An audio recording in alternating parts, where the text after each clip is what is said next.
नमस्कार दोस्तों, मैं बिमल शाही आप सभी लोगों का अपने चैनल में स्वागत करता हूं और उम्मीद करता हूं कि आप लोग सब लोग स्वस्थ होंगे एवं मस्त होंगे। सभी राष्ट्रवादियों और सनातनियों से ये निवेदन रहेगा कि आप लोग मेरे चैनल को सब्सक्राइब कर लीजिए और वीडियो को लाइक एवं शेयर भी कीजिए। दोस्तों, हम लोग बात करने जा रहे हैं बिहार के पॉलिटिक्स के बारे में, बिहार के राजनीति के बारे में।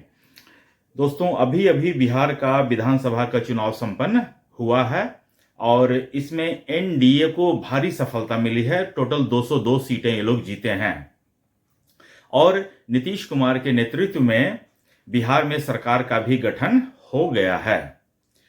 इस चुनाव की सबसे बड़ी खासियत ये रही कि नीतीश कुमार की पार्टी जेडीयू और बीजेपी दोनों ही पार्टियां जो हैं 101 सीटों पर चुनाव लड़ी थी और इसमें बीजेपी को जो सीटें आई हैं वो आई हैं 89 सीट पर वो जीते हैं और जेडीयू जो है वो 85 सीटों पर जीत दर्ज किए हैं। हालांकि बीजेपी सबसे बड़ी पार्टी है, लेकिन बीजेपी ने, जैसा कि पहले से कहा जा रहा था, नीतीश कुमार के नेतृत्व में सरकार का गठन हुआ है और नीतीश कुमार को ही मुख्यमंत्री बनाया गया है।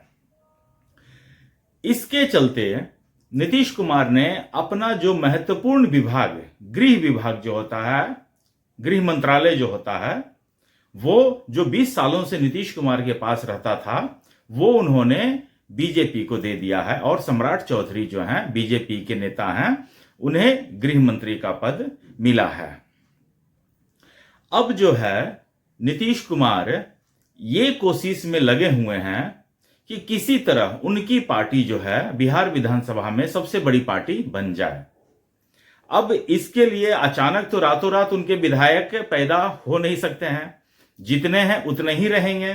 लेकिन तो फिर ये नीतीश कुमार ये सोच कैसे रहे हैं कि उनकी जो पार्टी है विधानसभा में सबसे बड़ी पार्टी बन जाए।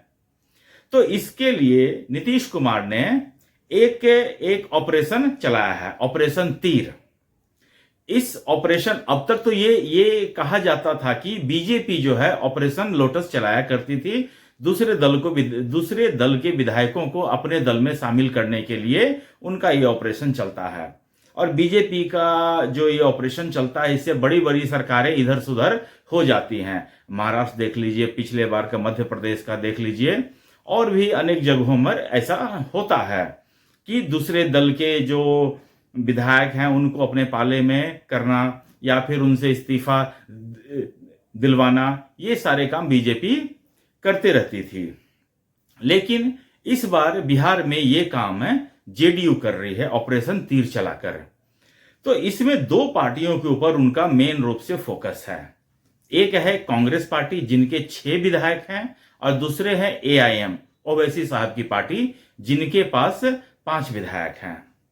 ओवैसी साहब के 5 विधायकों की खासियत यह है कि ये जिन जगहों से जीते थे, पिछले बार भी 2020 के विधानसभा चुनाव में भी इन्हीं 5 सीटों पर एआईएम के कैंडिडेट जीते थे। और जो उनका मेन जो अध्यक्ष हैं बिहार एआईएम के, जो बिहार प्रदेश के अध्यक्ष हैं अख्तरुल इमाम, उनको छोड़कर बाकी जितने भी एमएलए हैं पिछले बार आरजेडी में शामिल हो गए थे। पिछले बार 2020 में आरजेडी के विधायकों की संख्या 75 थी, इनके 4 जुटने के बाद 79 पहुंच गए थे। अब जो नीतीश कुमार का मेन फोकस इन्हीं दोनों पार्टियों पर है, कांग्रेस के 6 और एआईएम के 5। तो एआईएम के 5 से तो मैं कह सकता हूं कि एक जो अख्तरुल इमाम है वो मुझे लग रहा है पिछले बार की तरह है भी इस बार भी वो अपना पोजीशन नहीं छोड़ेंगे, वो इधर सुधर नहीं होंगे। लेकिन और जो 4 हैं उनके पास नीतीश कुमार जी के जो विश्वास पात्र हैं उनके द्वारा फोन उनको जाना स्टार्ट हो चुका है। इसी तरह कांग्रेस के भी 6 एमएलए हैं, उनके पास भी फोन जाना शुरू हो चुका है। अब कितने दिनों तक ये ऑपरेशन चलता है और कब ये सारे विधायक जो हैं 6, 5, 11 विधायक जो हैं वो जेडीयू में शामिल होते हैं और इन 11 में से कितने जेडीयू में शामिल होते हैं ये देखने वाली बात रहेगी। हालांकि नीतीश कुमार की छवि काफी स्वच्छ रही है, काफी साफ छवि के नेता रहे हैं। वो विधायकों को तोड़ने और ऑपरेशन, इस तरह का ऑपरेशन चलाने के काम में कभी भी उनकी सम्मिलितता नहीं रही है। लेकिन नीतीश कुमार इस बार चाहते हैं कि बिहार का विकास ऐसा हो कि न भूतो न भविष्यतो। इसके लिए वो चाहते हैं कि उनकी पार्टी, जो अब तक उनके ऊपर धब्बा लगा रहता था कि उनकी पार्टी के पास एमएलए नहीं होते हैं तो भी बीजेपी उनको मुख्यमंत्री बनाती है, तो इस बार वो चाहते हैं कि ये धब्बा उनके सिर पर से हट जाए और वो सबसे बड़ी पार्टी के नेता बन जाएं। सबसे बड़ी पार्टी के नेता के बाद ये हो सकता है कि वो ये कह दें कि सबसे बड़ी पार्टी के नेता हम हैं तो हम मुख्यमंत्री हैं। ऐसा फिर दूसरों के पास ये कहने का अवसर नहीं बचेगा कि बीजेपी सबसे बड़ी पार्टी है लेकिन फिर भी उन्होंने नीतीश कुमार को मुख्यमंत्री बनाया है। ये धब्बा जो है वो नीतीश कुमार के माथे से मिट जाएगा। तो ये कोशिश नीतीश कुमार कर रहे हैं। अब देखते हैं इनको कब सफलता मिलती है और कितने सीटों पर सफलता मिलती है। इसके साथ ऑपरेशन तीर तो चल ही रहा है। इसके साथ ही साथ ऐसा नहीं है कि बीजेपी चुपचाप बैठने वाली है। बीजेपी भी ऑपरेशन लोटस चला रही है। इन दोनों का आपस में ही कंपटीशन चल रहा है कि कौन कितने सीटों पर लीड ले सकता है। अब देखिए, जो एआईएम के जो 4 हैं वो मुस्लिम हैं और कांग्रेस के जो 6 हैं उसमें से 1 मुस्लिम है। अब जो नॉन मुस्लिम हैं वो अगर टूटते हैं, ठीक है, तो वो हो सकता है बीजेपी की तरफ जाएं, और जो मुस्लिम हैं अगर वो टूटते हैं तो वो जेडीयू की तरफ जाएंगे। तो कुछ ऐसा कॉम्बिनेशन बन रहा है कि इन दोनों पार्टियों का जो है बिल्कुल सफाया हो जाएगा। देखिए, कोई भी जब विधायक बनते हैं तो उनका मेन फोकस विधायक बनना नहीं होता। उनका मेन फोकस होता है कि वो अपने क्षेत्र में विकास के काम को आगे बढ़ा सकें। तो जैसे आरजेडी के ही 25 हैं, हो सकता है कि उनमें से भी कितने ऐसे विधायक हों जो आरजेडी के मौजूदा नेतृत्व से खुश नहीं हो। जिस तरह से उनका आपसी झगड़ा चल रहा है, सत्ता के लिए परिवार में ही संघर्ष चल रहा है, तो बहुत सारे नेता ऐसे हैं जो नेतृत्व से खुश नहीं हैं और उन्हें लगता है कि हम अगर विपक्ष में रहेंगे 5 साल तो हमारे एरिया में अगर काम नहीं होता है तो फिर हम अगले विधानसभा जब चुनाव होगा तो हम क्या मुंह लेकर जाएंगे। तो इन सब से बचने के लिए कोई भी आदमी चाहता है कि हम सत्ता के साथ अपनी सहभागिता बना के रहें ताकि उनके भी क्षेत्र में विकास हो सके। तो आरजेडी के भी टूटने की संभावना है।